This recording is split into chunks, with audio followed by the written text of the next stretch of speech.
Hi everyone, welcome or welcome back. If you're new here, my name's Nina, and before we even get started, I just want to thank you so much for clicking on this video and just for your desire to try to understand a little bit more about ADHD and why people with this disorder, like myself, can struggle so much with things like cleaning, organizing, and decluttering.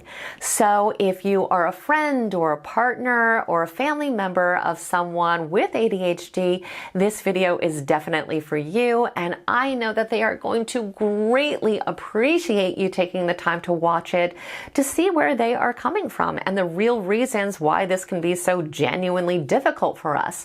We spend so much of our lives feeling completely misunderstood, so it really, really does mean a lot. And with all of that being said, let's just go ahead and dive on in. So to start, I am sure on a regular basis you are asking yourself questions like, why are they always leaving stuff laying around everywhere? Why do they always have all the cabinets open? Why can't they just pick up after themselves? Why do they not even put the toothpaste cap back on?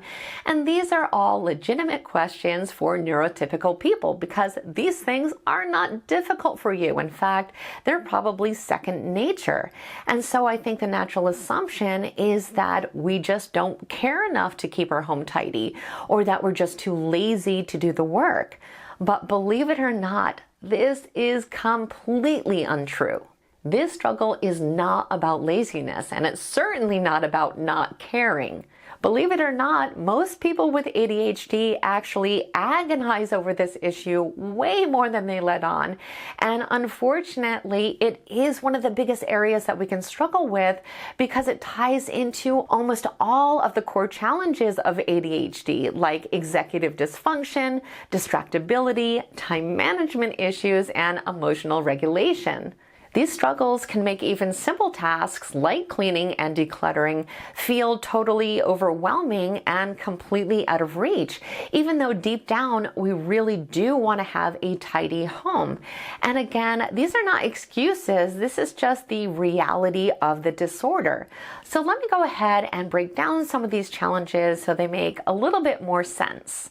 Now, the first issue that we're dealing with here is executive functioning deficits.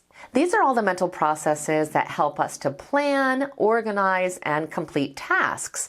But for people with ADHD, executive functioning does not always operate as smoothly as it would for other people. And because of that, we often have trouble with things like planning out the steps of a task, prioritizing what needs to be done first, organizing things in a way that makes sense long term, and just getting started on a task in the first place. So when it comes to cleaning and decluttering, we can really struggle to come up with some kind of actionable game plan.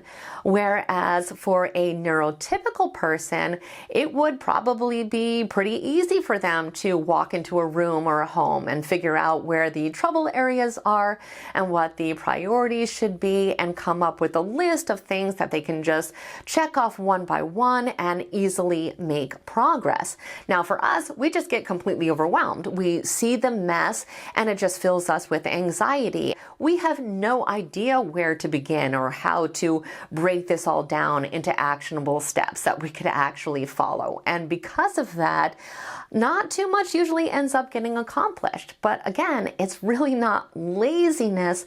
We're just kind of fighting against how our brain naturally operates. Now, another huge issue for those of us with ADHD is time management. And this really affects us in two different ways. So the first way is that we just tend to lose track of time a lot more easily than other people. But we also fail to be able to manage the time that we do have in a way that would actually be effective for us to complete the important tasks that do need to get accomplished. So because of this, what ends up happening for so many of us is that we do put in tons of time and effort into something, but it doesn't end up being things that other people notice or care about. So we can put in hours and hours and hours of time into hyper-focusing on this one cabinet or meticulously organizing our makeup, let's say, and then when everyone comes home, they see the rest of the house as a complete disaster, and they think that we have done nothing, that we haven't spent any time, or that we put in no effort, and that really isn't the case. It's just that we really do struggle being able to figure out how to effectively use the time we have when we are trying to reach a specific goal.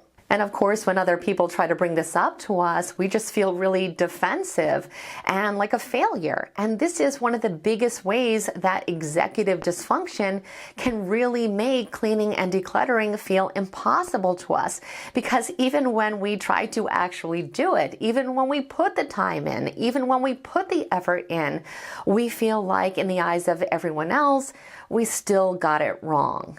Now, on top of all of this, another thing that we're dealing with is that most of us simply cannot find the motivation to clean. And again, it is not because we do not care, but unless there is some kind of critical need, like someone is coming over later, or there's some kind of emergency, the task itself does not touch upon even one of the only 5 things that have been proven to actually motivate someone with ADHD, which you can remember through the acronym INCUP, but they are interest, novelty, challenge, urgency, and passion.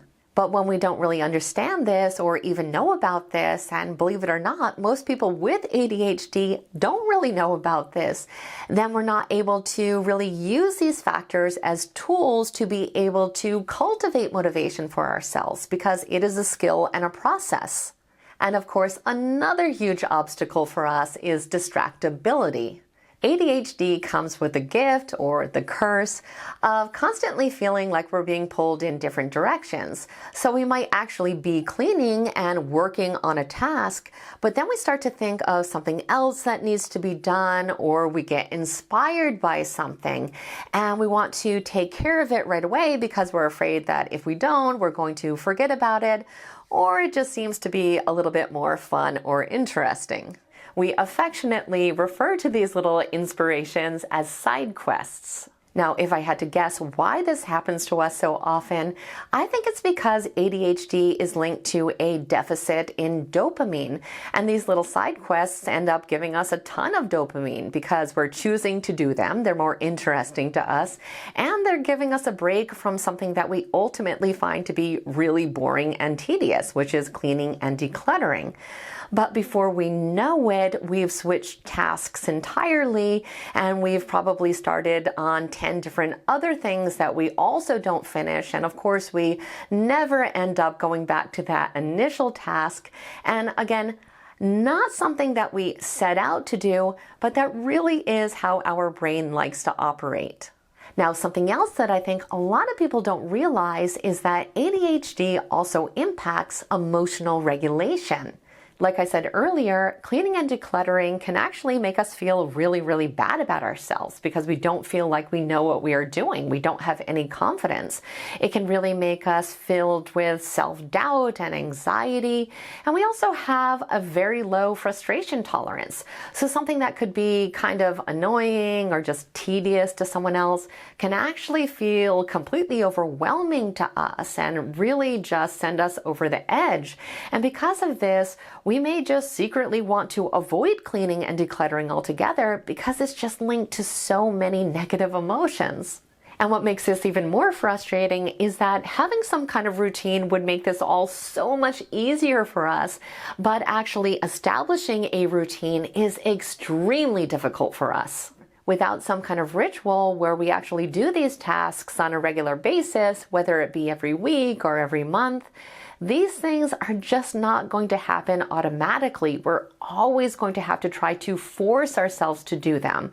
Even if we really want to clean, the mental energy that it actually takes for us to establish these types of habits can be a real challenge.